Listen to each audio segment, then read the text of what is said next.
Hola, bienvenidos a la tercera clase sobre el régimen patrimonial del matrimonio. Ustedes se acuerdan que la clase pasada hablamos sobre efectos personales del matrimonio, hoy tenemos que hablar de efectos patrimoniales. ¿Por qué hablamos de efectos patrimoniales y no de efectos económicos del matrimonio? Bueno, por esa vieja clasificación que yo les dije que se arrastra desde los códigos decimonónicos, en la cual los efectos personales están regulados de manera separada de los efectos patrimoniales.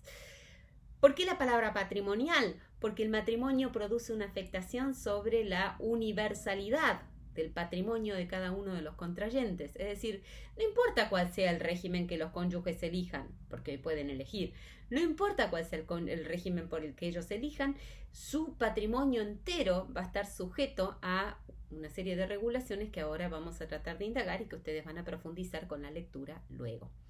Muy bien, eso significa, yo les dije, el matrimonio todavía te cambia toda la vida. Una de las cosas que te cambia es que te cambia un atributo de tu personalidad, que es el patrimonio.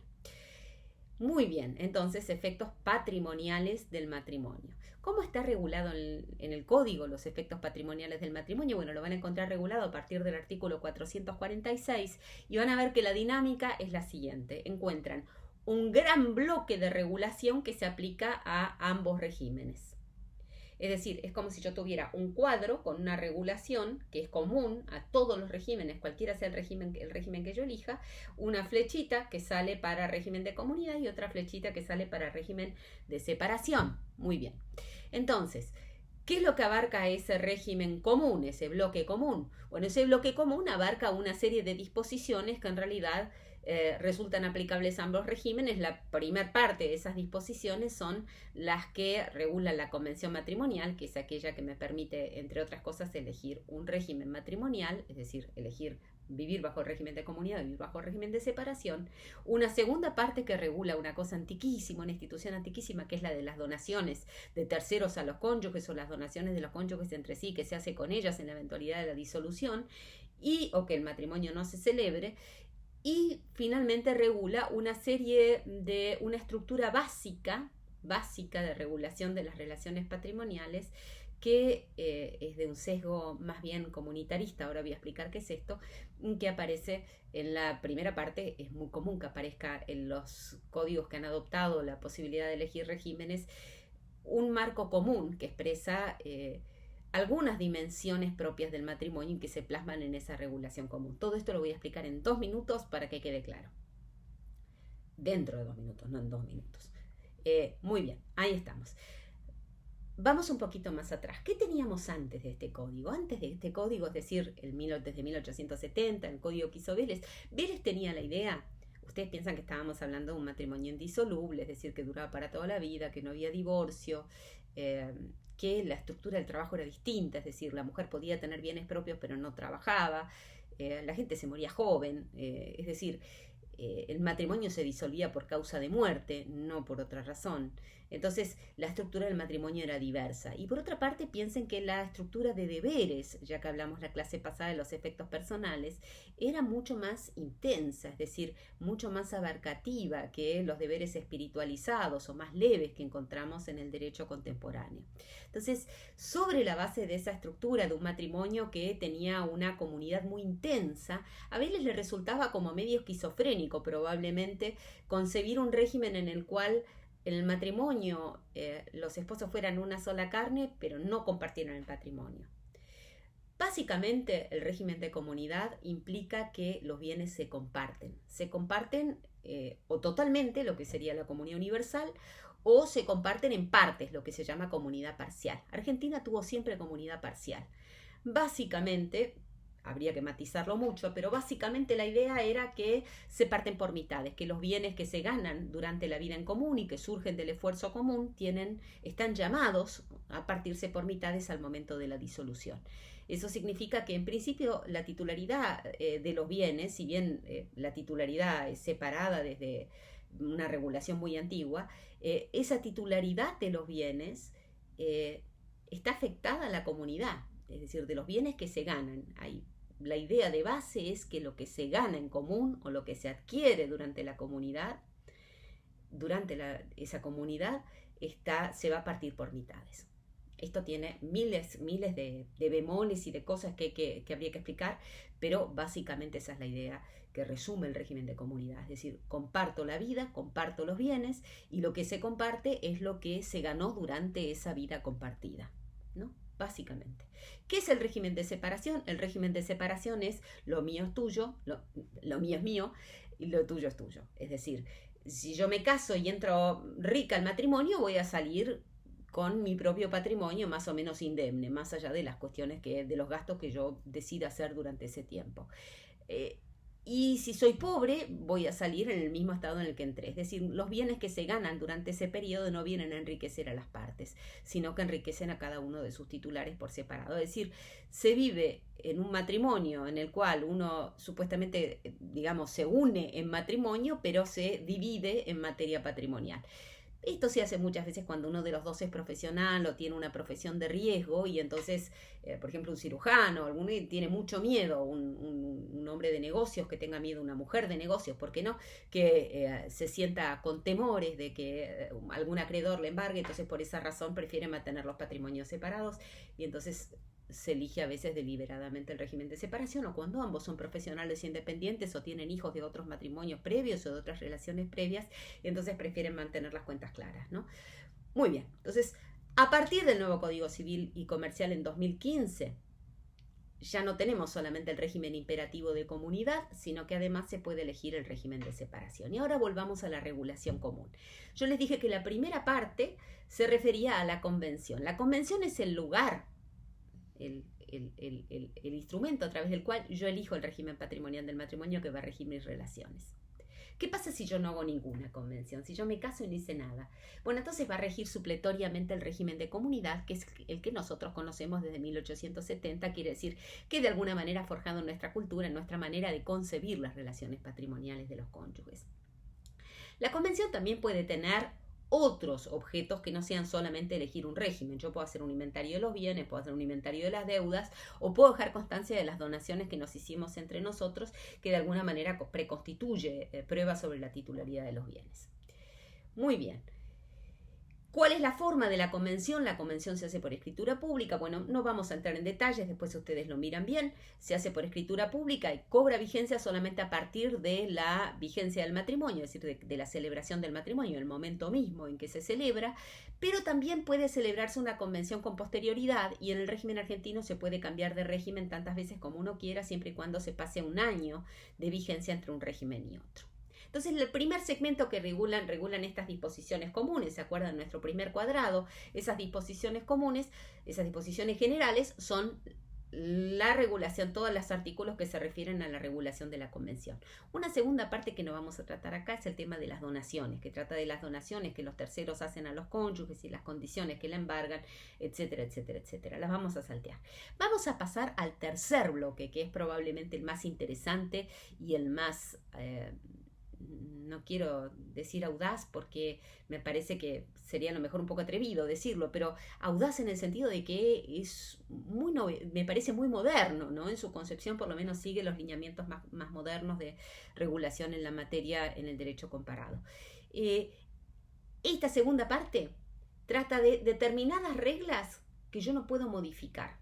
Es decir, que se aplican a ambos regímenes y que son imperativas para ambos regímenes.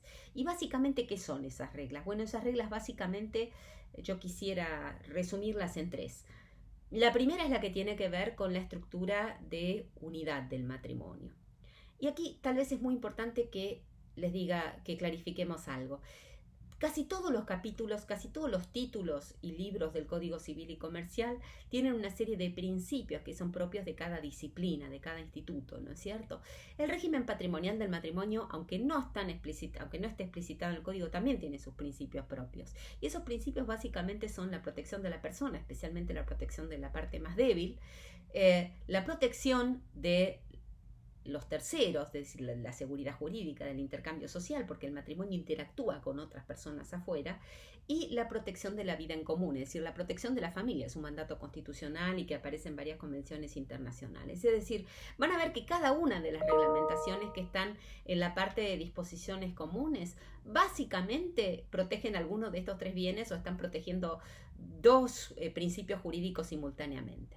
El deber de contribución protege básicamente dos principios, que es a la parte más débil, es decir, a la parte más vulnerable de la relación y de la familia, y a la protección de la familia. ¿Qué quiere decir ese deber de contribución? Quiere decir que ambas partes, se sé que viven bajo el régimen de comunidad de separación, están obligadas a contribuir en aquello que constituye el núcleo mismo de la vida familiar.